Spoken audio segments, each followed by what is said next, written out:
जिंदगी कभी सीधी नहीं होती, कभी सब कुछ सही चल रहा होता है और कभी एक ही पाल में सब उल्टा लगने लगता है। ऐसे ही एक समय था जब महाभारत के युद्ध के शुरू होने से पहले अर्जुन अपने ही रिश्तेदारों, गुरुओं और दोस्तों के सामने खड़े थे। उनके हाथ कांप रहे थे, आंखों में आंसू थे और मन में कंफ्यूजन था, क्या मैं सही कर रहा हूं? तभी भगवान कृष्ण ने जो अर्जुन को समझाया, वही है भगवद गीता का ज्ञान। ये सिर्फ एक युद्ध की कहानी नहीं है, बल्कि हर इंसान के लाइफ की सच्चाई है। एक, कर्मा करो, फल की चिंता मत करो। सबसे फेमस और पावरफुल लाइन है, कर्मण्ये वाधिकृते मां फलेषु कदाचन। इसका सिंपल मतलब है, तुम्हारा हक सिर्फ कर्म करने पर है, रिजल्ट पार नहीं। आज के टाइम में हम सब रिजल्ट के पीछे भागते हैं, मार्क्स, जॉब, पैसे, सक्सेस। पर जब हम सिर्फ रिजल्ट के बारे में सोचते हैं तो स्ट्रेस बढ़ जाता है।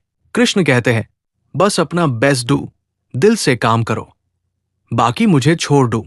जब तुम बिना फियर के काम करते हो तभी असली सक्सेस मिलती है। दो, फियर और कंफ्यूजन ही सबसे बड़ा दुश्मन है। अर्जुन एक पावरफुल वॉरियर था, लेकिन जब उनके सामने अपने लोग आए वो टूट गए। सेम हमारे साथ भी होता है, कभी हम ओवरथिंकिंग में फंस जाते हैं, कभी फियर ऑफ फेलियर ह्यूम रोक देता है, कभी लोग क्या कहेंगे, इस डर से हम एक्शन ही नहीं लेते। कृष्ण ने एक सिंपल बात बोली, जो हो रहा है वो होना ही था, जो होगा वो भी ठीक होगा। इसका मतलब ये नहीं कि कुछ मत करो, बल्कि इसका मतलब है ट्रस्ट द प्रोसेस। तीन, तुम बॉडी नहीं हो, तुम सोल हो। गीता का सबसे डीप कॉन्सेप्ट है आत्मा, सोल। कृष्ण कहते हैं, ना कभी आत्मा जन्मी है, ना कभी मरेगी।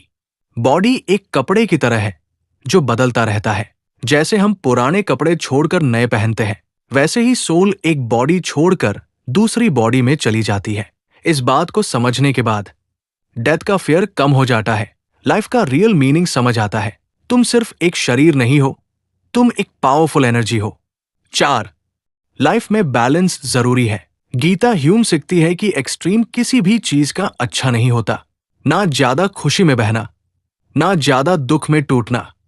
कृष्ण कहते हैं, सुख और दुख दोनों टेम्पररी है। आज अगर तुम हैप्पी हो तो कल सद भी हो सकते हो, और आज अगर तुम सद हो तो कल हैप्पी भी हो सकते हो। इसलिए स्टेबल रहना ही सबसे बड़ा पावर है। पांच, माइंड को कंट्रोल करना सबसे बड़ा चैलेंज है। कृष्ण ने अर्जुन से कहा, मन बहुत चंचल है, लेकिन प्रैक्टिस से कंट्रोल हो सकता है। आज के टाइम में हमारा माइंड सोशल मीडिया में उलझा हुआ है, कंपैरिजन में फंसा हुआ है, नेगेटिविटी से भरा हुआ है। अगर तुम अपने माइंड को कंट्रोल कर लेते हो तो तुम लाइफ में कुछ भी अचीव कर सकते हो। 6, सरेंडर करना वीकनेस नहीं, स्ट्रेंथ है। कृष्ण कहते हैं, सब कुछ मुझे समर्पित कर दो। इसका मतलब ये नहीं कि तुम कुछ मत करो, इसका मतलब है ईगो छोड़ दो। जब तुम सोचते हो मैं ही सब कुछ हूं, तब तुम प्रेशर में आ जाते हो। पर जब तुम कहते हो मैं अपना बेस्ट दूंगा, बाकी भगवान पे छोड़ता हूं, तब तुम फ्री हो जाते हो। 7, अपना धर्म पहचानो। गीता का एक और इंपॉर्टेंट लेसन है अपना कर्तव्य, ड्यूटी समझना। अर्जुन का धर्म था वॉरियर होना, इसलिए उन्हें लड़ना ही था।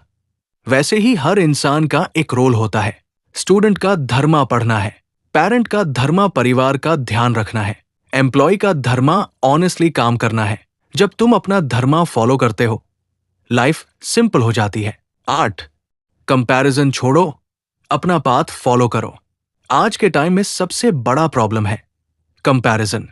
उसके पास ज्यादा पैसा है, वो मुझसे ज्यादा सक्सेसफुल है, उसकी लाइफ परफेक्ट है। कृष्ण कहते हैं, दूसरे का धर्म परफेक्ट करने से अच्छा है अपना धर्म इम्परफेक्ट करना।